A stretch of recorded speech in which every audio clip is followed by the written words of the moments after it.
In the spring of 1946, a sound echoed from a dark cave above the Dead Sea that no one expected to matter.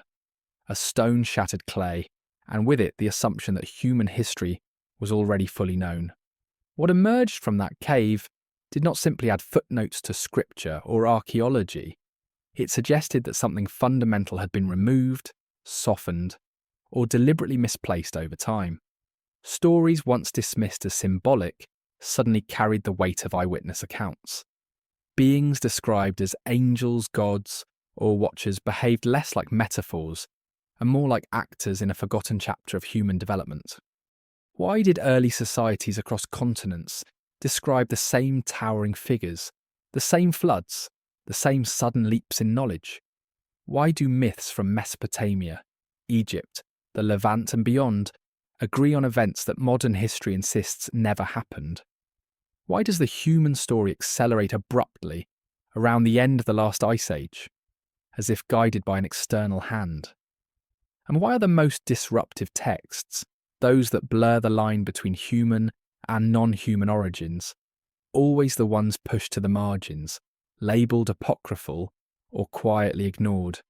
What follows is not fantasy, but a reconstruction drawn from suppressed writings, archaeological anomalies, and patterns too consistent to dismiss. The question is not whether these accounts are comfortable, but whether they explain what the official narrative cannot. Before we dive deeper, ignite that like button and prepare for the revelations to come. Tell me in the comments where you are listening from, what time it is there. And as always with our videos, the visuals are here to add context, but they aren't necessary to follow along.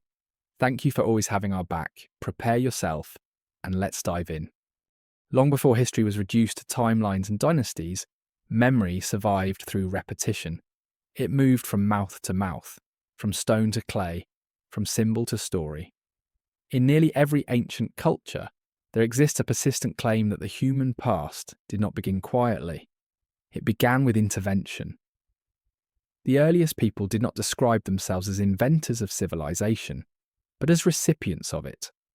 Knowledge, they said, arrived suddenly, complete and overwhelming, as if delivered rather than discovered. In the ancient Near East, this idea appears with unsettling clarity. The earliest texts do not portray humanity as slowly climbing out of ignorance. Instead, they speak of an abrupt transformation, a moment when scattered hunter-gatherers began erecting monumental structures, organising calendars, mapping the heavens and encoding laws. This shift does not unfold gradually across thousands of years in the records. It appears almost at once. Stone tools are replaced by precise geometry. Oral counting gives way to mathematical systems. Simple shelters become cities, aligned to celestial patterns. The speed of this change has always been the quiet problem beneath archaeology's surface. One of the clearest disruptions to the accepted story emerged not from a royal archive or a temple excavation, but from chance. In the Judean desert near the Dead Sea, a group of teenagers searching for lost livestock threw a stone into a cave and heard pottery shatter. Inside were scrolls sealed away for nearly 2,000 years, texts that did not merely repeat known scripture, but expanded it in unsettling ways. Among them were writings long known by name, but thought lost, accounts excluded from later religious canons. These texts did not describe distant, abstract divinity. They described encounters. Within those pages, humanity is not alone at the beginning. Figures appear who are described as watchers, observers tasked with overseeing early humans. Their role is not symbolic. They descend, gather at a specific mountain, interact physically with the world, and teach concrete skills. They introduce agriculture, metallurgy, astronomy, and writing.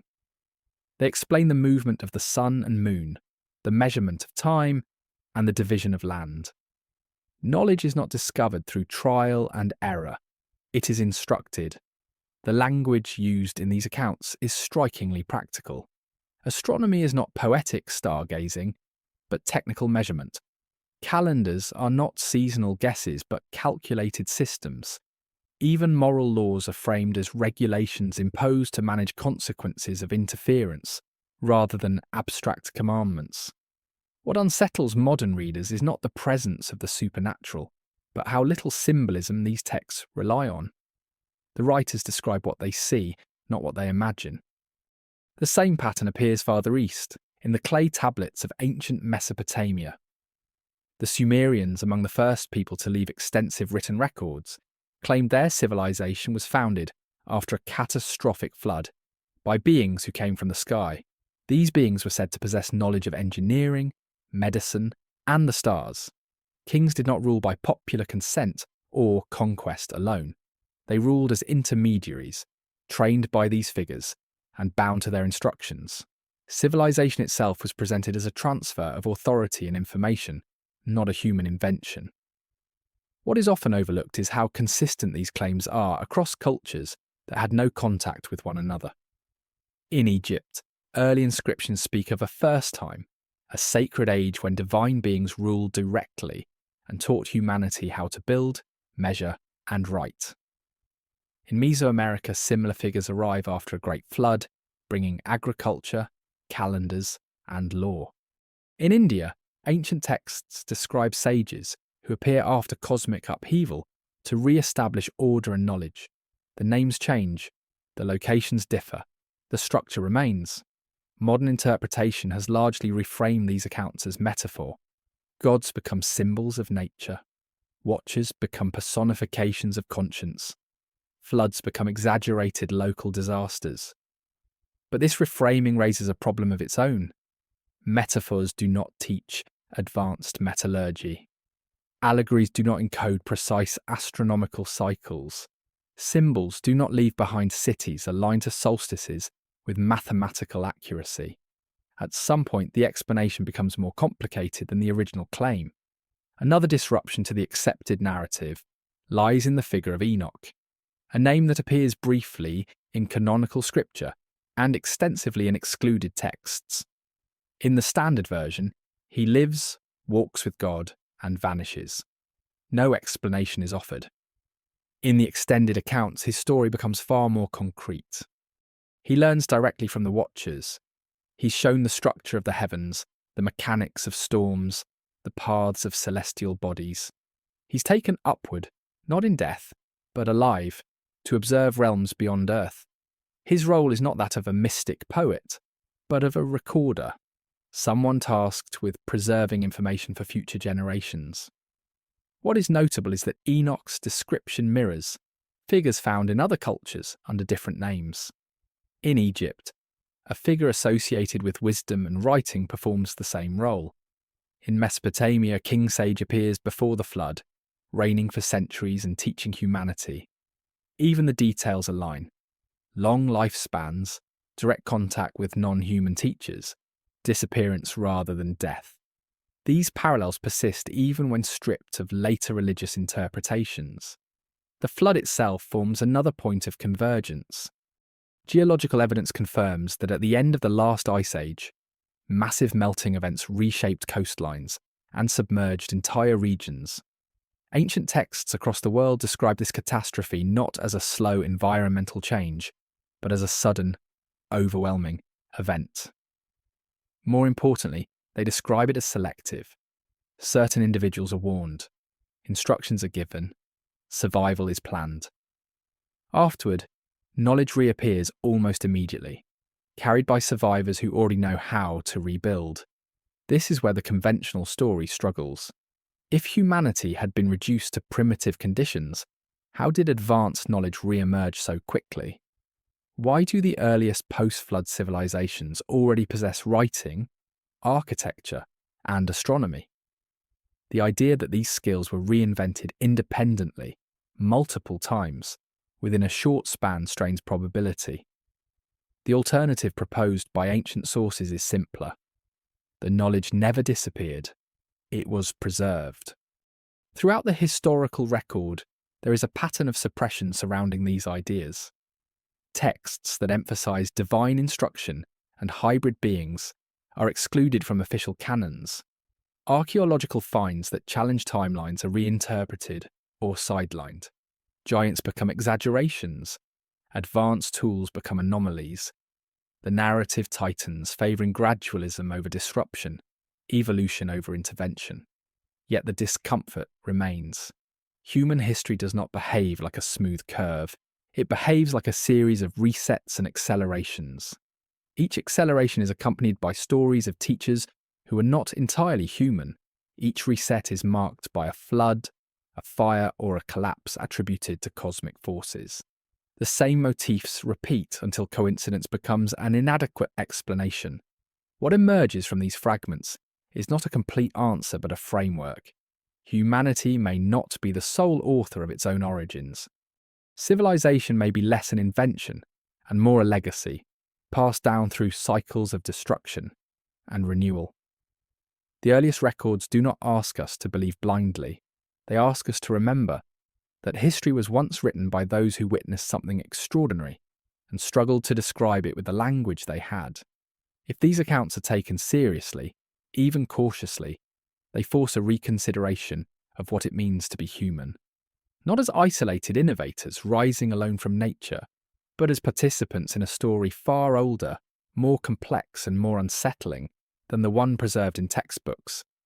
The question of who taught the first civilizations cannot be separated from where those lessons were said to occur. Ancient texts are unusually specific about geography. Mountains are named, valleys are described, directions are given.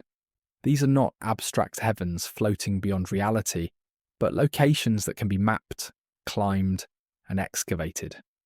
One such place appears repeatedly in traditions that should never have intersected. A high mountain at the edge of the ancient world, described as a meeting point between sky and earth.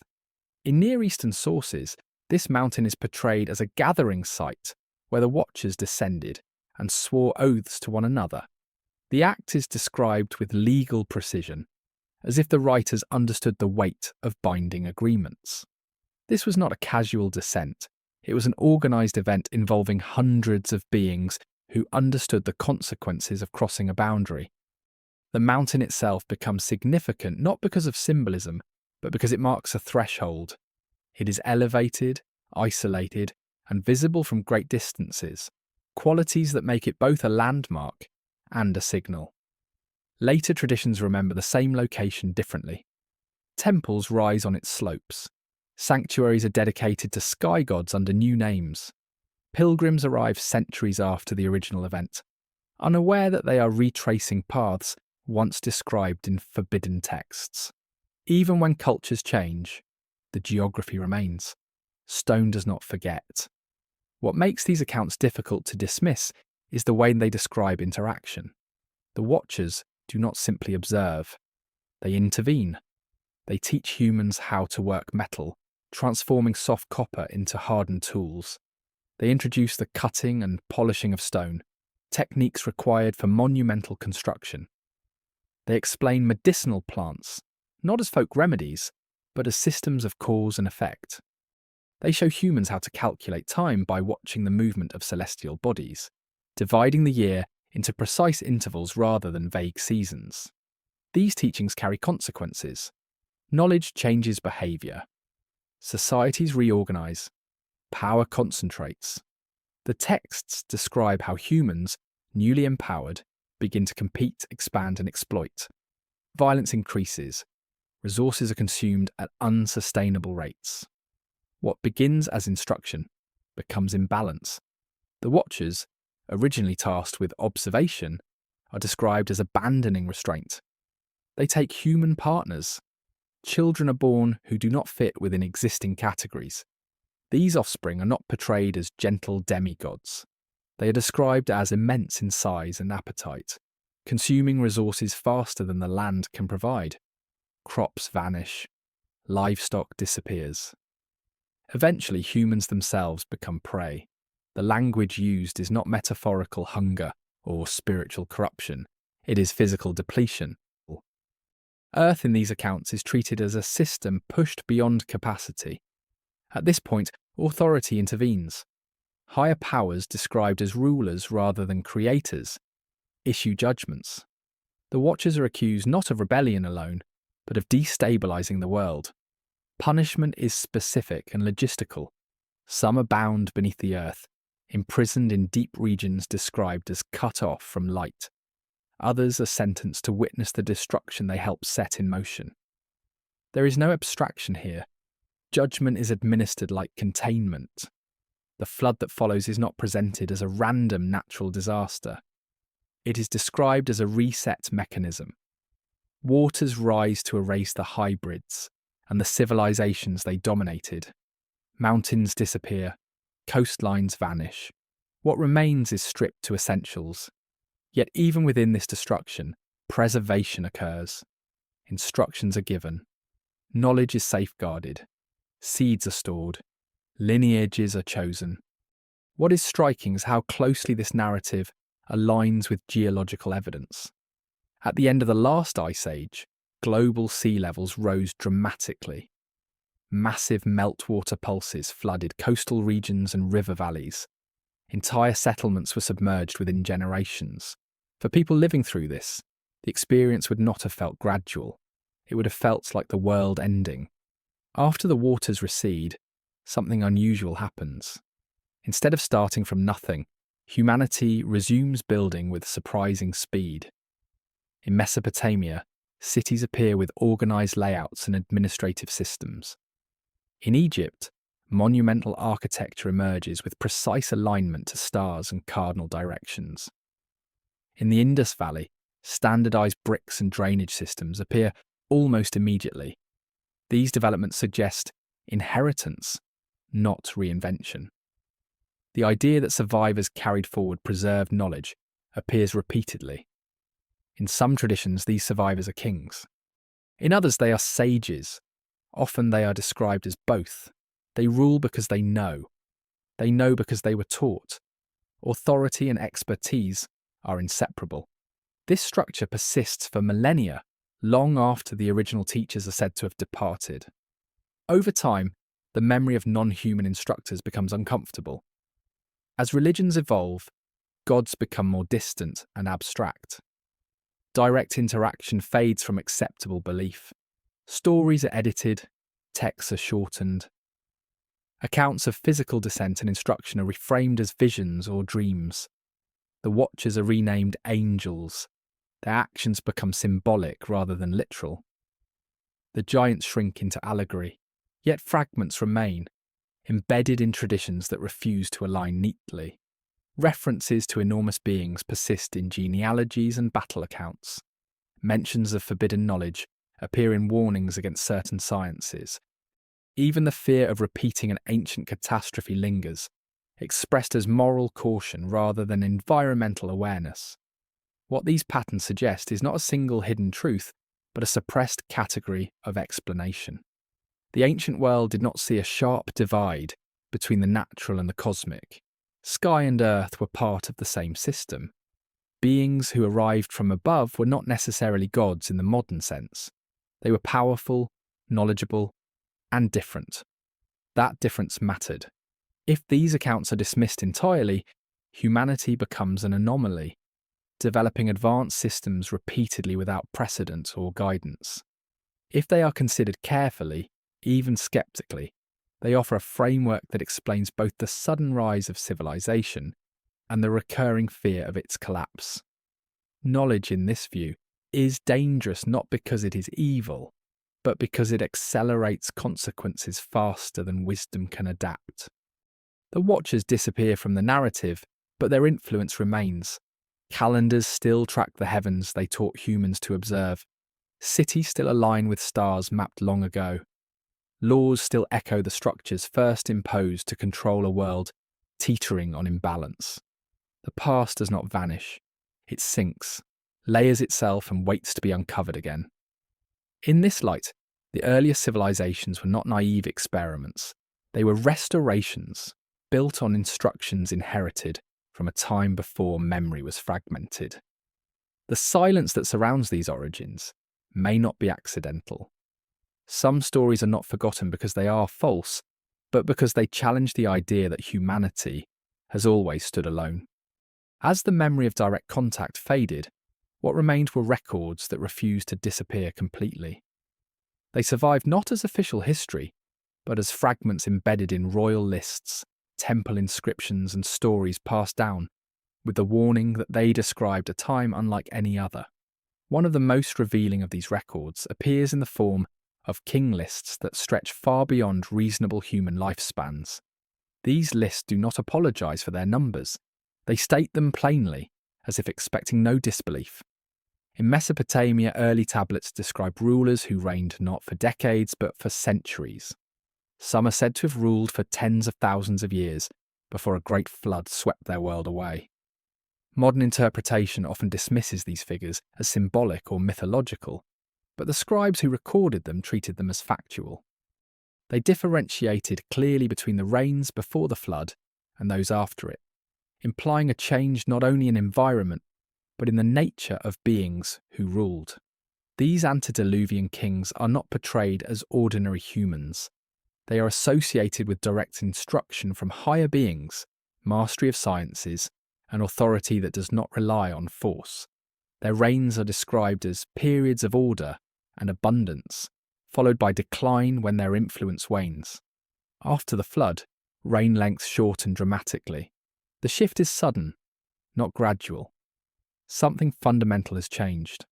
A similar pattern appears in Egyptian tradition.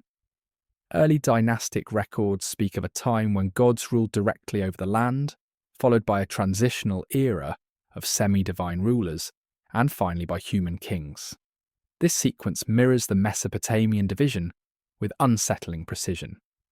The language differs, but the structure remains intact. First, the gods, then those who bridge the gap. Finally, humanity alone. These bridging figures are often described as towering, luminous, or possessing unusual physical traits. Their size is emphasized repeatedly, not as metaphorical greatness, but as literal stature. Reliefs show rulers standing far taller than their subjects. While art can exaggerate for emphasis, the consistency of this portrayal across regions suggests memory rather than convention. Height becomes a marker of difference. The persistence of giant figures in human tradition has long been treated as fantasy. Yet references to giants appear in legal texts, battle reports and genealogies, contexts where precision matters.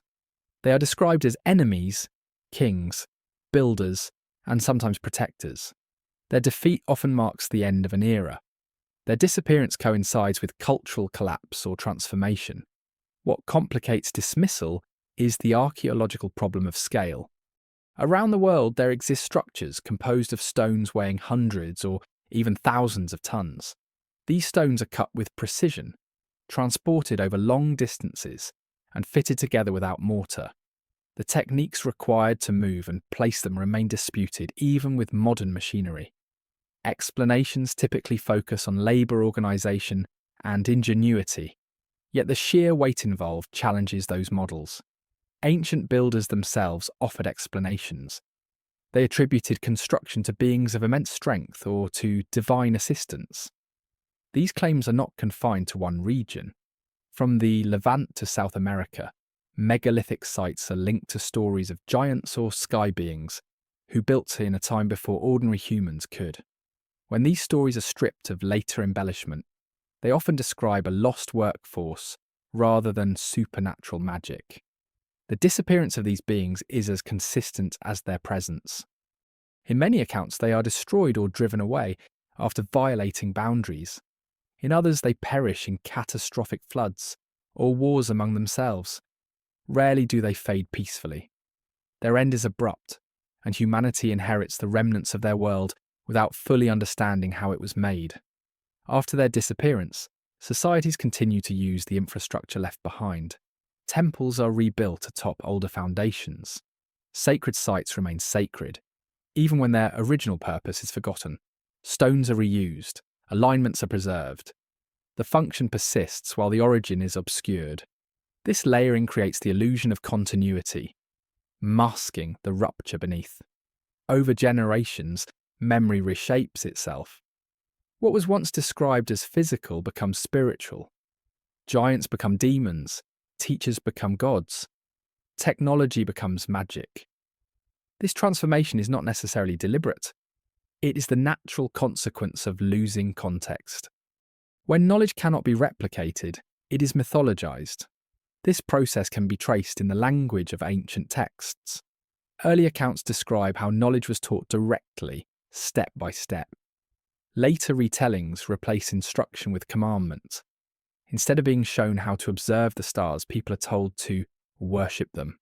Instead of learning how structures were built, they are told they were miracles. Function gives way to reverence. Yet some details resist this transformation. Measurements remain precise. Locations remain fixed. Names persist across cultures, slightly altered but recognizable. The core narrative survives beneath layers of interpretation. Each retelling distorts the surface but preserves the outline. What emerges is a portrait of early human history, shaped by interaction with beings who were neither purely divine nor purely human. They occupied an intermediate category that later cultures struggled to define. Their physicality made them difficult to dismiss, while their knowledge made them difficult to explain.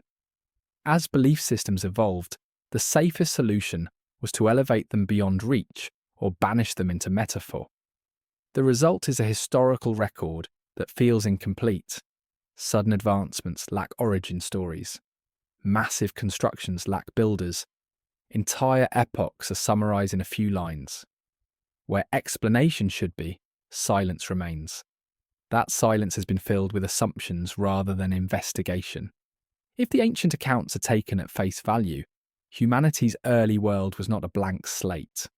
It was a shared environment inhabited by multiple kinds of beings with different capabilities and responsibilities. Conflict arose not from ignorance, but from imbalance.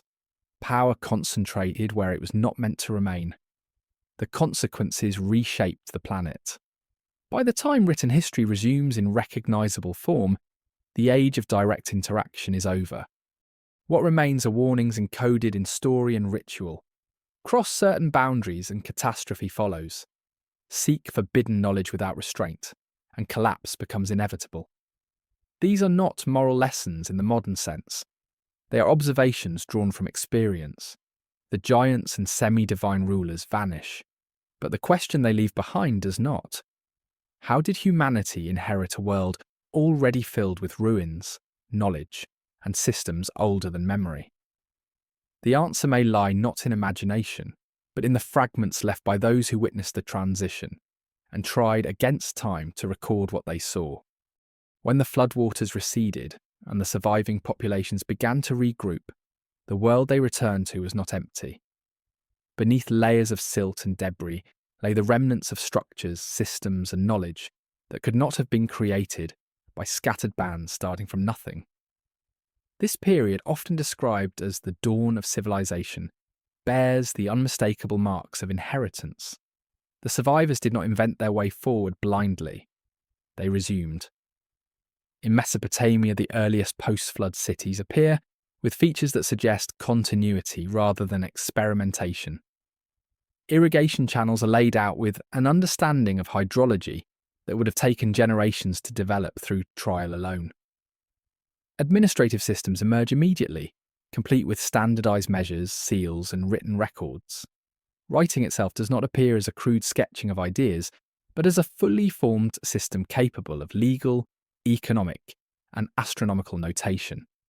This level of sophistication implies prior mastery. The same phenomenon unfolds along the Nile. The earliest monumental constructions are not simple piles of stone, but carefully planned complexes aligned with celestial events. The builders understood geometry, cardinal directions, and the long-term behaviour of the sun and stars. These structures are not merely symbolic. Their alignment suggests functional knowledge of timekeeping and seasonal regulation, essential for agriculture and governance in a river-based civilization. What is striking is that later cultures often appear less capable than their predecessors. Construction techniques simplify. Monumental projects shrink in scale. Knowledge fragments. This pattern contradicts the expectation of steady progress. Instead of a straight line upward, human development resembles a series of peaks followed by decline. Each peak appears shortly after a catastrophic reset, as if guided by preserved instruction that slowly degrades over time. Ancient sources explain this degradation in direct terms. They describe how knowledge was originally concentrated among a small group trained by non-human instructors. As generations passed and contact ended, that knowledge was diluted. Ritual replaced understanding. Form remained while function was forgotten. The outward appearance of civilization persisted even as its inner mechanisms eroded. One of the clearest examples of this process lies in the preservation of sacred geometry. Early monuments across the world incorporate ratios and alignments that reflect advanced mathematical understanding. Later builders replicate these forms without fully grasping their purpose. The geometry becomes symbolic rather than operational. It is revered, not applied. What began as a practical system becomes tradition. This transition is mirrored in the way authority is exercised. Early rulers are described as chosen not for lineage alone, but for knowledge. They are judges, astronomers, and engineers. Over time, kingship becomes hereditary. Power is inherited without understanding. Law becomes rigid. Innovation slows. The memory of instruction hardens into doctrine. Ancient texts are explicit about the dangers of this loss. They warn that humanity, left without guidance, will misuse the remnants of inherited knowledge. Tools once meant to stabilize society become instruments of domination. Resources are extracted without regard for balance. The earth is described as groaning under the weight of mismanagement, a poetic expression of environmental collapse rooted in observation. Archaeological evidence supports this narrative of strain. Signs of soil depletion, deforestation, and over-irrigation appear early in the archaeological record. Some of the first cities collapse not through invasion, but through ecological failure. Salinization ruins farmland. Water systems break down. Populations disperse. These failures occur in societies that possessed advanced knowledge, but lacked sustainable oversight. In the ancient worldview, such collapses were not accidents. They were consequences. The flood itself was remembered as the ultimate consequence of imbalance, a reset imposed when correction was no longer possible. Later disasters were seen as echoes of that first catastrophe, warnings rather than punishments. Humanity was expected to remember and adjust. Yet remembrance fades, stories lose detail, causes are moralized. Instead of understanding the mechanics of collapse, later generations interpret disaster as divine anger disconnected from material conditions. This shift marks a crucial turning point. When cause and effect are no longer understood, prevention becomes impossible. Despite this, fragments of the original understanding persist in unexpected places. Astronomical knowledge remains embedded in calendars used for ritual long after their practical, agricultural function is forgotten. Medical texts preserve treatments whose mechanisms are not fully understood, but remain effective. Engineering principles survive in rules of thumb, passed down without explanation. These survivals suggest that early, post-flood societies functioned as custodians rather than creators. They maintained what they had inherited as long as possible, even as comprehension declined. This custodial phase is visible across continents, from the stone circles of Europe to the stepped platforms of the Americas. Each reflects an attempt to preserve alignment with forces once carefully measured. Over time, isolation increases. Regions lose contact with one another. Shared memory fractures into localized myths. A teacher remembered in one culture becomes a god in another, a demon in a third. Names diverge. Functions blur. What remains consistent is the assertion that humanity was once guided and is no longer. The silence of the instructors becomes as significant as their earlier presence. Ancient texts describe their departure with a sense of finality. Some leave willingly, others are forced. In all cases, humanity is left with instructions, but no supervision. The implication is not abandonment, but a test.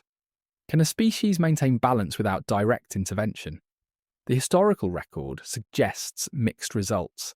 Periods of stability emerge, followed by collapse. Knowledge is rediscovered, then lost again. Each cycle leaves traces that later generations struggle to interpret. Ruins accumulate, myths multiply. History becomes layered, with older truths buried beneath newer explanations. This layered past challenges the idea that civilization is a purely human achievement unfolding in isolation. It suggests instead that humanity entered history midstream, inheriting a partially completed project. The tools were provided, the framework was established. What followed was an experiment in autonomy. Understanding this phase of inheritance changes the way early civilizations are viewed. They were not naive beginnings, but attempts to live up to a standard set before memory. Their achievements are impressive not because they arose from nothing, but because they persisted despite losing access to their original source. The story of early civilization, then, is not simply one of progress. It is one of stewardship under diminishing knowledge. The ruins we study are not just monuments to human ingenuity, but echoes of a time when guidance was direct and the cost of imbalance was already known. As generations passed and the memory of direct instruction continued to erode, humanity began to reinterpret what it had inherited. What was once described as teaching slowly transformed into worship. Tools became relics. Knowledge became taboo. The shift was subtle but decisive, marking the moment when understanding was replaced by reverence. Early records describe a time when humans engaged with advanced knowledge as participants. They learned how systems worked, why celestial movements mattered, and how balance could be maintained between population, land, and resources. Later traditions preserve only fragments of this engagement. Instead of learning the mechanics of the heavens, people were told to obey them. Instead of applying knowledge, they were instructed to fear misuse. The difference between mastery and submission widened with each generation. This transformation is evident in how ancient sciences were compartmentalized. Astronomy, once a practical discipline used to regulate agriculture and construction, became astrology, a tool for divination and prophecy. Metallurgy, originally a method for producing tools and infrastructure, became an esoteric art guarded by priesthoods. Medicine shifted from empirical observation to ritual healing, its effectiveness preserved, but its reasoning obscured. The consolidation of knowledge into restricted classes had profound consequences. Priests and kings became gatekeepers rather than practitioners. Information flowed downward in controlled forms, stripped of explanation. This system ensured stability for a time, but prevented adaptation. When conditions changed, societies lacked the flexibility to respond effectively. Ancient texts reflect awareness of this danger. They warn that knowledge, once monopolized, becomes fragile. When preserved by secrecy rather than understanding, it cannot survive disruption. A single invasion, drought, or internal conflict can erase centuries of accumulated practice. This vulnerability is visible in the archaeological record, where entire traditions vanish abruptly, leaving behind artifacts whose purpose can only be guessed. One of the clearest examples of this loss is the disappearance of advanced engineering techniques. Early structures display remarkable precision, while later repairs and additions show declining craftsmanship. Stone joints widen, alignments drift, materials change. The builders are imitating forms they no longer fully comprehend. The knowledge required to maintain the original standard has been lost. This decline is not confined to one region.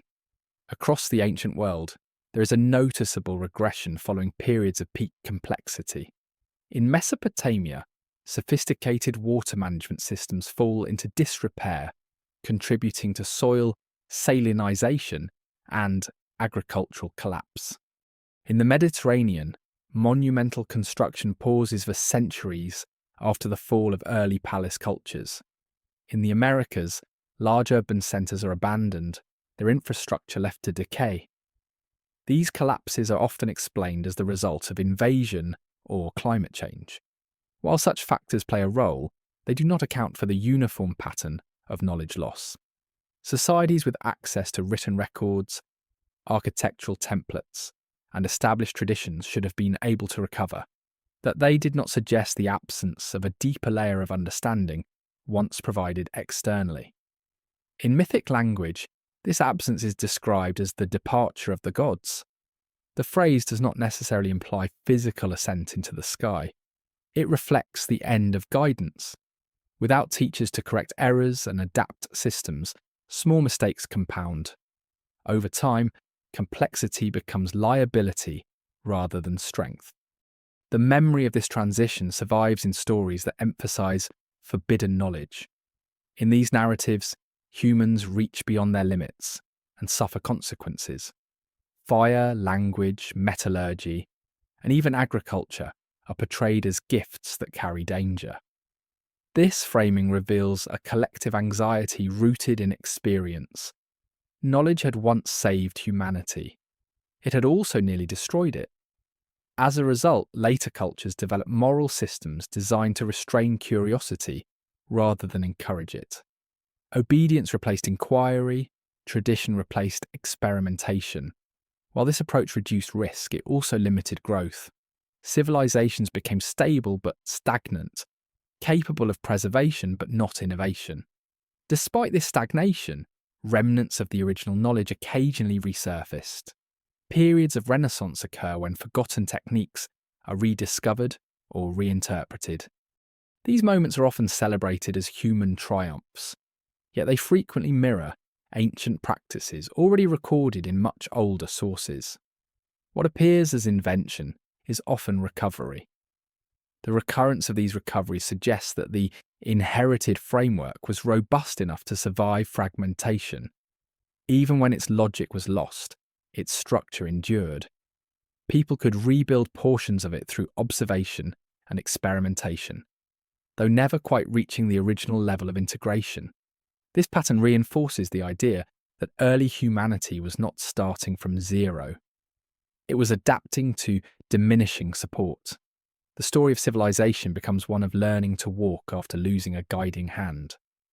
Progress continues, but unevenly, marked by setbacks that reflect the absence of oversight rather than lack of intelligence. The long-term consequence of this transition is a persistent tension within human culture. On one side lies the drive to understand and control the world. On the other lies fear of repeating ancient mistakes. This tension shapes religion, philosophy, and science alike. Each represents a different strategy for managing inherited power without complete comprehension. Understanding this phase clarifies why ancient civilizations appear both advanced and constrained.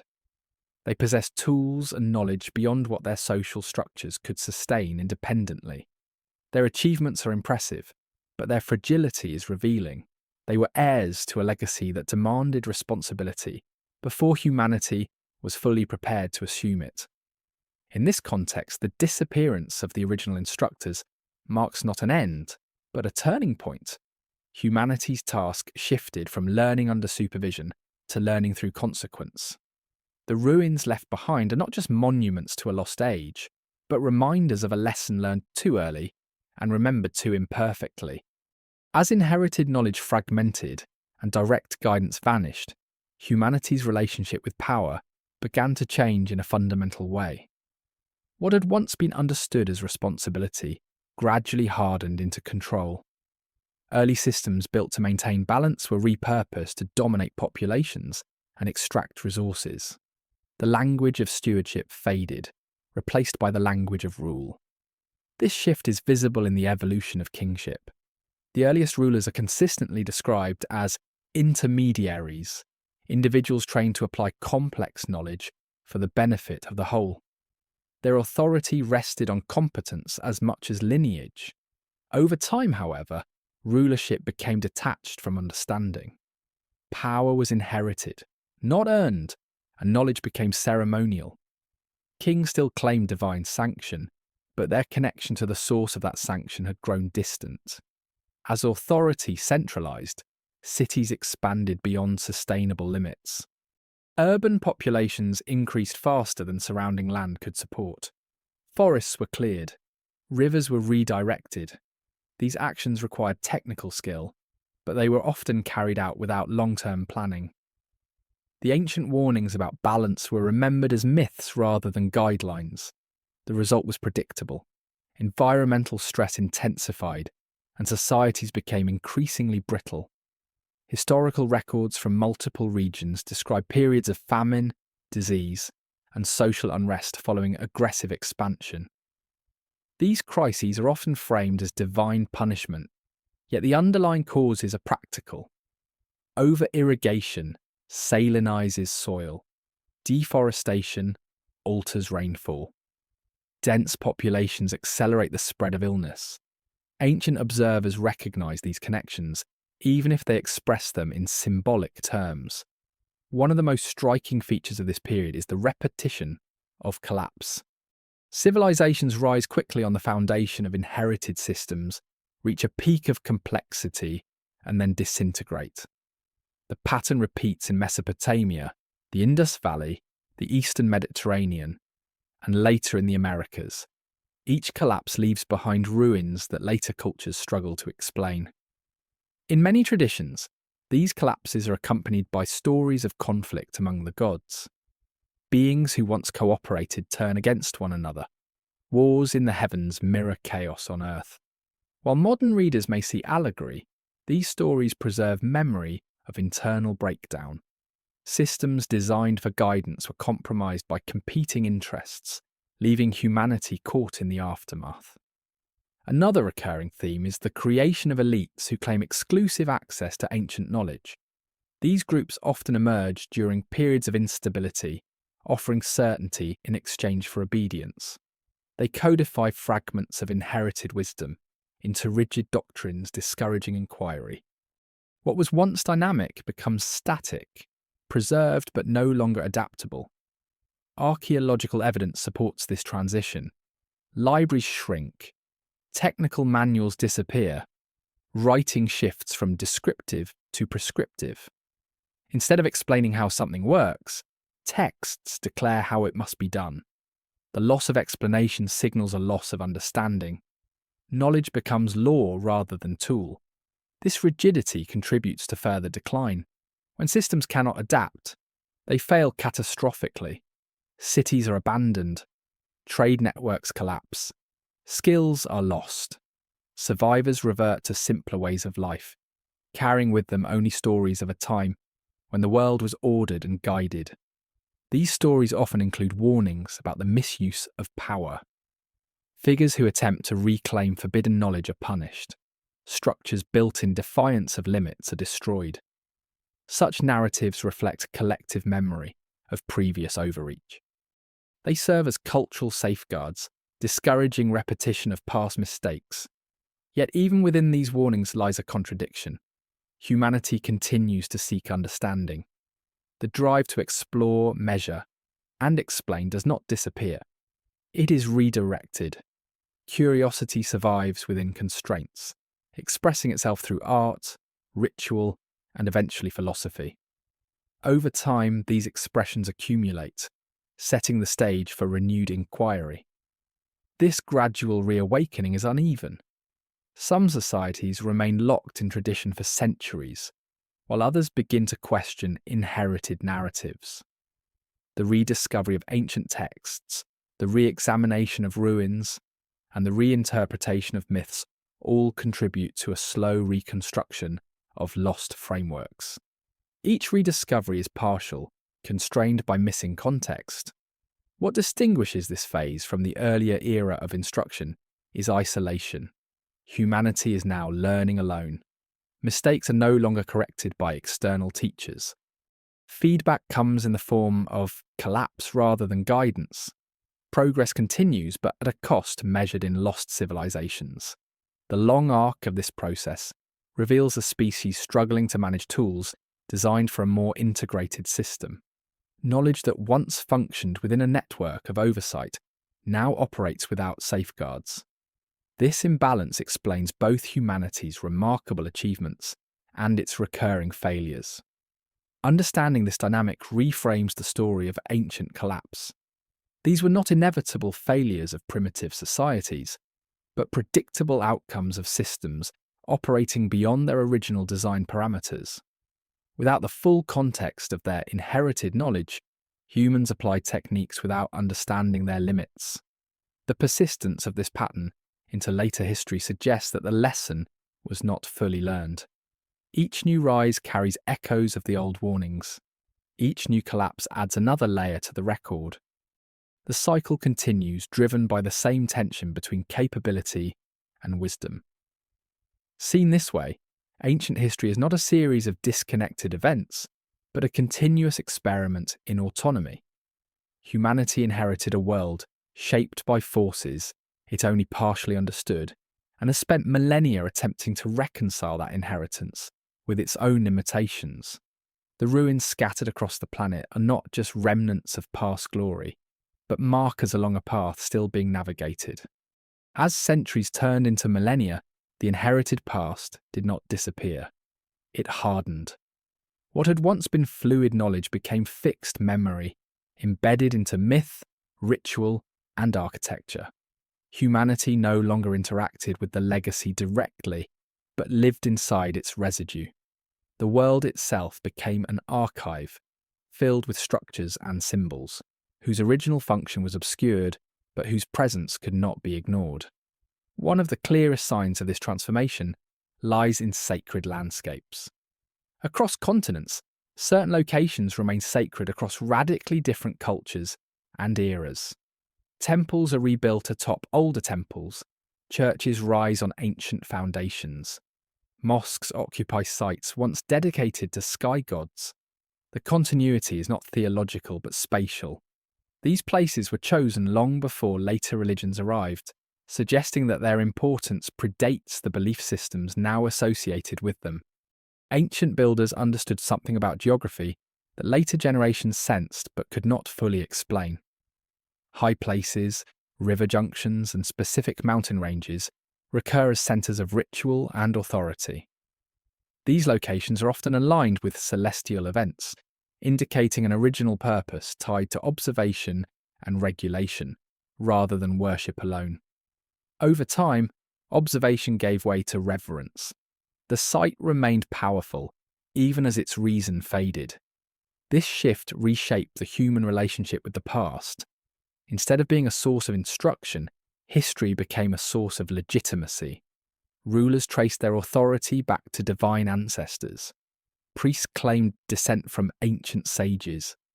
Entire populations were organised around origin stories that placed their lineage closer to the first age than others.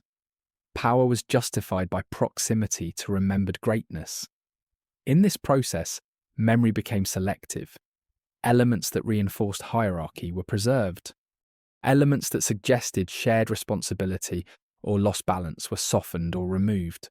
Stories of direct instruction were reframed as miracles. Accounts of collaboration were rewritten as commandments. The past was no longer something to learn from, but something to submit to. This selective memory explains why certain texts were excluded from official traditions. Writings that described the mechanics of interaction, the failures of early systems, or the consequences of imbalance posed a threat to centralized authority. They implied that the gods themselves could err, that disasters had causes, and that knowledge carried responsibility. Such implications undermined absolute control. As a result, what survived in public consciousness was a simplified version of ancient events. Floods became punishments without context. Giants became monsters without origin. Teachers became distant, untouchable gods. The complexity of the original narrative was reduced to morality plays designed to enforce obedience. Yet complexity persisted beneath the surface. Alternative traditions, esoteric schools, and oral lineages preserved fragments of the older understanding. These groups often operated at the margins of society, transmitting knowledge quietly rather than publicly. Their survival depended on secrecy. which further distorted the information they preserved. This underground preservation is visible in the recurrence of the same symbols across cultures separated by time and distance. Serpents, wings, ladders, trees, and mountains appear repeatedly, representing transitions between states rather than literal creatures or objects. These symbols encoded processes once explained openly. When explanation vanished, symbol remained. The reinterpretation of these symbols over time reveals humanity's struggle to relate to its own origins. A ladder once described ascent becomes a moral test. A tree once representing knowledge becomes temptation. Wings once associated with flight become signs of holiness. Each transformation moves the symbol further from function and closer to belief. Architecture follows the same pattern. Early structures integrate mathematics, astronomy, and acoustics in ways that suggest deliberate design for interaction with natural forces. Later builders replicate these forms without fully understanding their effects. Temples are aligned because tradition demands it, not because builders know why alignment matters. Function survives as ritual. This ritualization of inherited systems stabilizes societies but freezes innovation. When knowledge becomes sacred, it cannot be questioned. When it cannot be questioned, it cannot evolve. Civilizations preserve form at the cost of adaptability. This trade-off explains both the longevity and eventual stagnation of many ancient cultures. Despite this stagnation, the pressure of unresolved questions continues to build. Why were the earliest ages described as more ordered? Why did knowledge arrive fully formed? Why do stories of instruction, conflict, and withdrawal appear everywhere? These questions resurface whenever societies encounter the limits of their inherited explanations. Periods of crisis often trigger renewed interest in the deep past. As established systems fail, people search for older answers.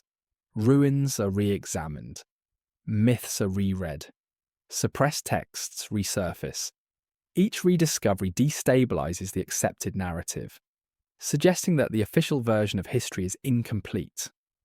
This cycle of suppression and rediscovery creates tension between authority and inquiry. Those invested in maintaining order resist reinterpretation. Those driven by curiosity push boundaries.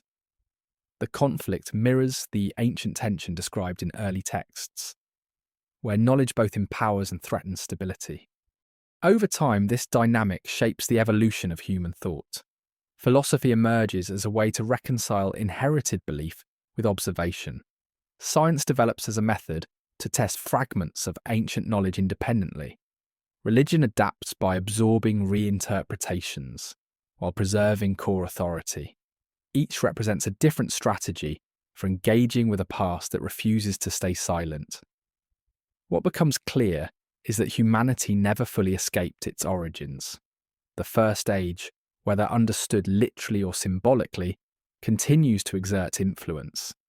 Its unresolved questions shape how societies organize power, assign meaning, and respond to crisis. The legacy of instruction lingers even after instructors are gone. The persistence of this legacy suggests that the ancient world was not simply erased by catastrophe. It was absorbed, fragmented, and reinterpreted. Humanity did not start over. It continued forward, carrying the weight of memory, even when that memory was incomplete. Seen through this lens, history is not a linear progression away from myth toward reason. It is a continuous negotiation between what was known, what was lost, and what can be rediscovered. The deeper layers of the past remain active, shaping the present in ways that are subtle but profound. The silence surrounding humanity's earliest teachers is not empty. It is filled with echoes waiting to be recognized. When fragments of the ancient past resurface, they rarely do so cleanly. They emerge distorted, controversial, and often resisted. The modern age did not rediscover humanity's origins as a single revelation, but as a series of disruptions, each one challenging a carefully maintained narrative of gradual progress and independent invention. These disruptions appear in unexpected places. An excavation that does not fit its era, a text that contradicts doctrine, a structure whose precision defies its supposed builders. Archaeology itself becomes a battleground. The discipline was founded on the assumption that human development follows a linear path, moving from simple to complex. Yet the deeper researchers dig, the more this assumption is strained. Sites appear that are far older than previously accepted timelines, yet display advanced planning. Stone enclosures aligned to celestial events predate agriculture. Massive constructions appear before metallurgy. The order is reversed. These findings force reinterpretation rather than acceptance. When evidence does not fit the model is protected. Structures are labelled ceremonial to avoid explaining their engineering. Precision is attributed to coincidence. Alignment is dismissed as chance. The possibility that advanced knowledge existed earlier than expected is treated as heresy rather than hypothesis. The same resistance appears in the study of ancient texts. Writings that suggest non-human instruction, or advanced prehistory, are categorized as myth regardless of internal consistency. Meanwhile, texts that align with accepted frameworks are elevated as historical, even when they contain equally implausible elements. The distinction is not based on evidence alone, but on compatibility with expectation. This selective acceptance reveals a deeper discomfort. To acknowledge that humanity may have inherited knowledge rather than invented it independently is to challenge modern identity. Progress in this view is no longer a straight ascent, but a recovery. Innovation becomes rediscovery. The pride of authorship is replaced by the responsibility of stewardship. Yet rediscovery continues. Geological research confirms sudden, catastrophic flooding events consistent with ancient accounts. Genetic studies reveal bottlenecks and rapid expansions in human population that align with post-catastrophe rebuilding. Linguistics uncovers shared roots across distant cultures that suggest common origin, points older than recorded history. Each field contributes a piece of a puzzle, long considered imaginary.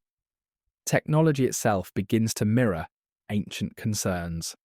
Modern society, like its predecessors, wields powerful tools without complete understanding of their long-term effects.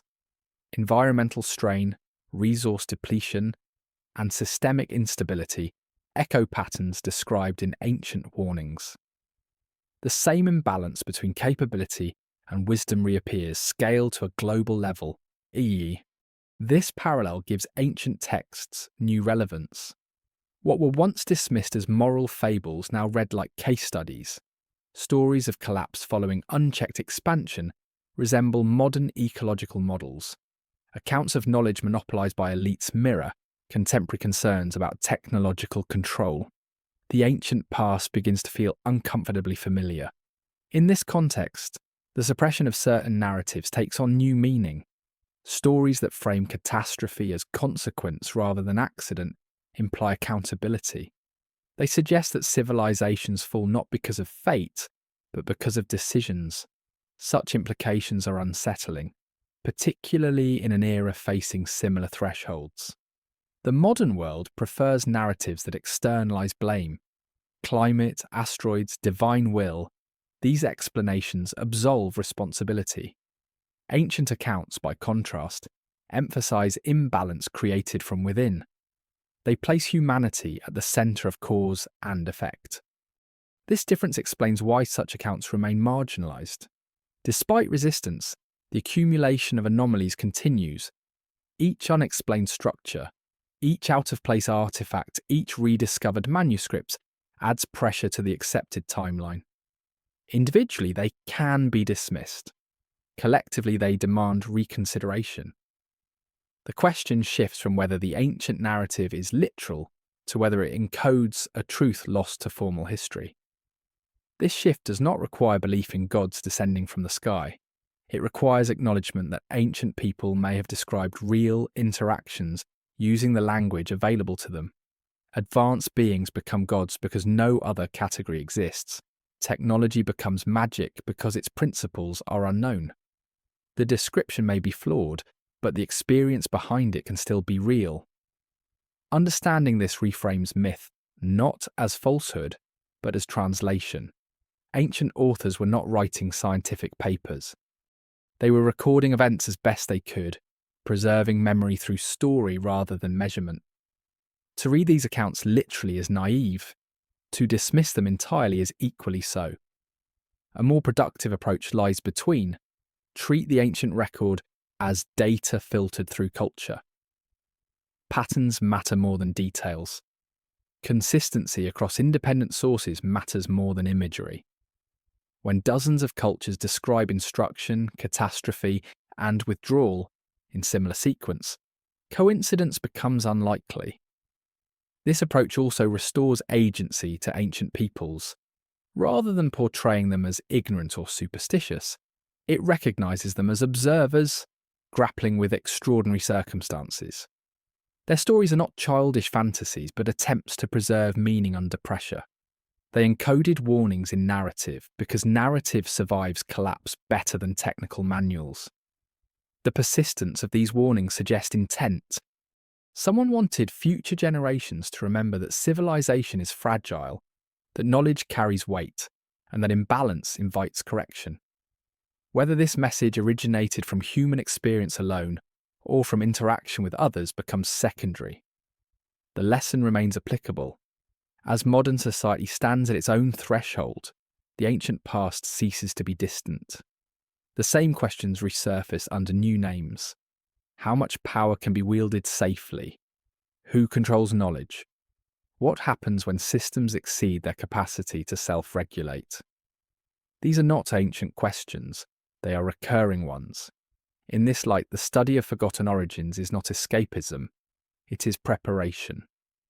The ruins of earlier worlds are not curiosities, but warnings preserved in stone and story. Humanity has walked this path before, guided and unguided, succeeding and failing in cycles. The deeper history suggests that the future is not predetermined. Collapse is not inevitable, but neither is progress. Outcomes depend on whether lessons encoded in the past are recognized or repeated blindly. The ancient record does not demand belief, it demands attention. What was once hidden beneath myth is beginning to re-emerge through convergence of evidence and experience. The silence around humanity's earliest chapters is thinning. What replaces it will not be a single revelation, but a re-evaluation of who we are, how we began, and what responsibilities come with the knowledge we now wield. As the fragments of deep history converge, a pattern becomes impossible to ignore. Humanity's story does not unfold as an isolated experiment on a quiet planet. It unfolds as a sequence of engagements with forces that exceed ordinary human scale, followed by long periods of adaptation to their absence. Each age inherits the consequences of the one before it, whether or not it understands their origin. One of the most persistent consequences is the uneven distribution of knowledge. From the earliest civilizations onward, certain groups possess access to information, others do not. This asymmetry shapes power structures, belief systems, and social order. In ancient accounts, this imbalance is traced directly to the first teachers, whose instruction was selective and purpose-driven.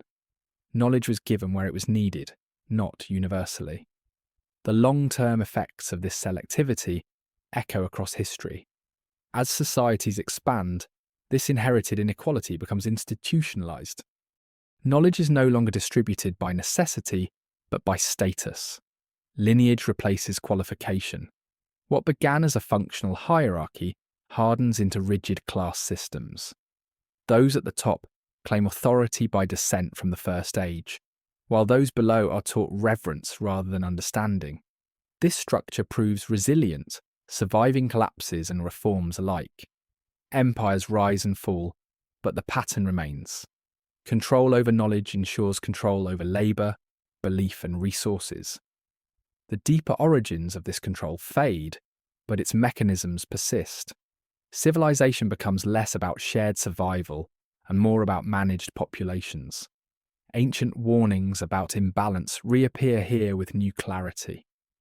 Texts describe how knowledge, when separated from responsibility, becomes destructive. Tools designed to stabilize society are turned toward exploitation. Systems meant to regulate growth accelerate it instead. The earth, once treated as a partner in survival, becomes an object to be consumed. These dynamics are not limited to the distant past. They re-emerge wherever complexity outpaces understanding. The scale changes, but the logic does not. When systems grow faster than the ability to govern them wisely, collapse becomes a matter of time. Ancient societies experience this locally. Modern society experiences it globally. What distinguishes the present is not novelty, but magnitude. The tools now available rival those described in mythic terms by ancient writers. Energy manipulation, genetic intervention, planetary engineering, concepts once attributed to gods now exist within human reach. The line between myth and capability has blurred. This convergence forces a reassessment of ancient narratives, stories of beings who reshaped the world, altered life, and withdrew after catastrophic imbalance no longer sound implausible. They sound cautionary. They describe what happens when power exceeds restraint. Whether those stories reflect literal events or symbolic memory becomes less important than the patterns they encode. The persistence of these patterns suggests that humanity is not encountering these challenges for the first time. The ancient past functions as a record of earlier trials, preserved imperfectly but persistently. Each retelling adapts the lesson to its era, but the core warning remains intact. This reframing alters the meaning of progress. Advancement is no longer measured solely by technical capability, but by the capacity to integrate knowledge with restraint. Without that integration, complexity becomes fragile. Systems collapse not because they are weak, but because they are unbalanced. Ancient civilizations understood this balance intuitively, even when they could no longer articulate it technically. Their rituals, taboos, and moral codes were not arbitrary. They were attempts to enforce limits in the absence of understanding. When knowledge was lost, control shifted to behavior. Modern society has reversed this equation. Behavior is guided by understanding, but limits are poorly enforced. The assumption that knowledge alone will prevent catastrophe mirrors the ancient assumption that ritual alone could maintain order. Both approaches are incomplete. The deeper history suggests that survival depends on synthesis. Knowledge must be paired with responsibility. Power must be distributed with accountability. Systems must be designed with failure in mind. These principles are not modern inventions. They are ancient lessons learned through loss. The silence surrounding humanity's earliest teachers may itself be intentional. If the ancient world experienced catastrophic consequences from direct instruction, withdrawal becomes a form of restraint. Humanity is left to develop autonomy, to learn through consequence rather than guidance. The cost is high, but the alternative may be dependence without maturity. Seen through this lens, history becomes an extended initiation. Each collapse tests whether lessons have been internalized. Each recovery measures whether restraint has improved. Progress is uneven because learning through consequence is slow and painful. The ruins scattered across the planet are not monuments to failure. They are markers of learning stages. Each represents an attempt to manage complexity with the tools available at the time. Some succeeded briefly, others failed dramatically. All contributed to a collective record of what works and what does not. This record is not written solely in texts. It is embedded in landscapes, altered by irrigation, forests cleared and regrown, coastlines reshaped by ancient floods. The earth itself carries memory of these experiments. Human history is inseparable from planetary history. Understanding this inseparability changes the stakes of the present moment. Humanity is no longer a local actor within isolated systems. It is a planetary force. The ancient warnings scale accordingly. Imbalance now affects not just cities or regions, but the entire biosphere. The question implied by the ancient record is not whether humanity will advance further, but whether it can do so without repeating the same pattern of overreach. The absence of external instructors means there will be no intervention to reset the system. The responsibility rests entirely with humanity. This realization reframes the purpose of revisiting forgotten origins. It's not an exercise in nostalgia or speculation. It is an effort to recover a long-term perspective that modern timelines obscure. The ancient world measured time in cycles, not centuries. It understood that actions echo forward far beyond immediate consequence. In recovering fragments of that perspective, humanity gains more than historical insight. It gains context. The present moment becomes part of a much longer experiment, one whose earlier phases are recorded in myth, ruin, and warning. Whether the experiment continues or collapses depends on whether those warnings are recognised as relevant rather than archaic. The ancient past does not offer comfort, it offers precedent. It shows what happens when knowledge outruns wisdom, and what becomes possible when balance is restored, even briefly. The choice between these paths has been faced before. The difference now is that the scale leaves little room for error. At the far edge of the record, where myth, memory, and modern evidence begin to overlap, a final pattern comes into focus. Humanity has never truly escaped its origins. It has carried them forward, disguised beneath layers of explanation, denial, and reinvention. What changes from age to age is not the underlying challenge, but humanity's response to it. The ancient world did not imagine progress as infinite.